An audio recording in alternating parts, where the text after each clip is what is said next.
कह सकता हूं, हमारी सरकार के किसी नेता ने आतंकवादियों के लिए आंसू नहीं बहाए। हम ये कह सकते हैं, हमारे किसी नेता ने आतंकवादियों के लिए पलक पावड़े नहीं बिछाए। संसद भवन पे हमला हुआ, जिन जाबाजों ने अपनी जान दे दी, उन्होंने, उनके परिवारों ने मेडल लौटा दिए। चूंकि अफजल गुरु को 7 साल तक सर्वोच्च न्यायालय से निर्णय होने के बाद फांसी नहीं दी रही थी, परंतु सोनिया जी की आंख में आंसू नहीं आए, बटाला हाउस के एनकाउंटर के आरोपियों के लिए आंसू आए।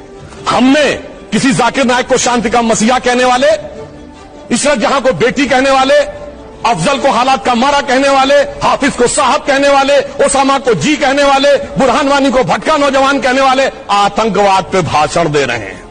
कहते हैं आईएसआई भारत की धरती पे नहीं था। मैडम, आपकी सरकार के समय में रिपोर्टें हैं आईएसआई के कितने मॉड्यूल्स काम कर रहे थे, और जो आप बता रही हैं वो कहानी तो बहुत पुरानी हो गई।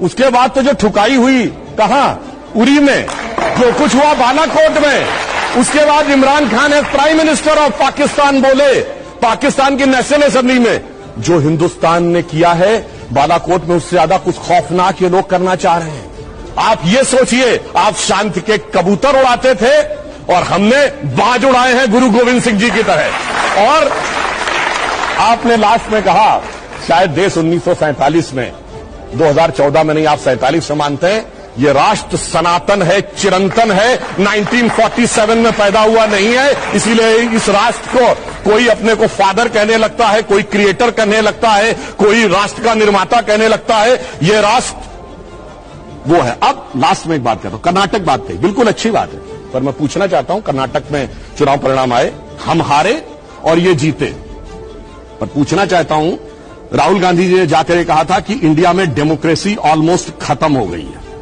सारे संस्थान अब काम नहीं कर पा रहे हैं। तो मैं पूछना चाहता हूं, 2 सुप्रीम कोर्ट के जजमेंट आए जो आपने कहा आपके पक्ष में आए, उसके बाद अब इलेक्शन कमीशन सही है कि नहीं, ईवीएम सही है कि नहीं, आप डेमोक्रेसी से जीते हैं कि नहीं कर्नाटक में? मेरा मानना है कि अगर हम ईमानदारी से स्वीकार करते हैं हम कर्नाटक में हारे हैं, कांग्रेस को ईमानदारी से क्षमा मांगनी चाहिए कि आगे से हम अपने राजनीतिक हित के लिए विदेश की धरती से जाकर कभी इस देश को बदनाम करने की कोशिश नहीं करेंगे। और पुनः मैं कहना चाहता हूं, आज मैं विनम्रता से और चुनौती से पूछता हूं, G7 कंट्रीज और G20 कंट्रीज में एक देश बताएं जहां महंगाई की दर हमसे ज्यादा हो और विकास की दर हमसे कम हो। हम दुनिया में सबसे बेहतर स्थिति। अब आता हूं गलवान पे।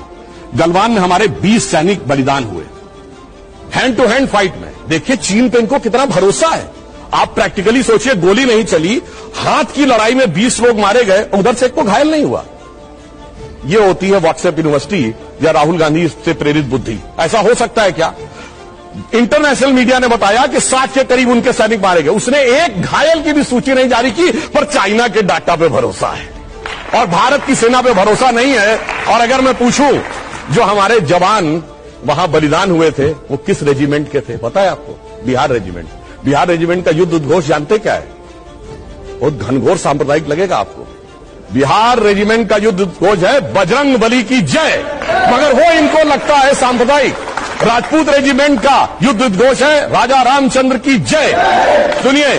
और जो हमारी गोरखा रेजिमेंट का युद्ध उद्घोष है जय जय महाकाली आयोरी गोरखाली। मगर अफसोस है कि भारत की ऊर्जा ओजस्विता के सारे प्रतीकों को सांप्रदायिक कह के आप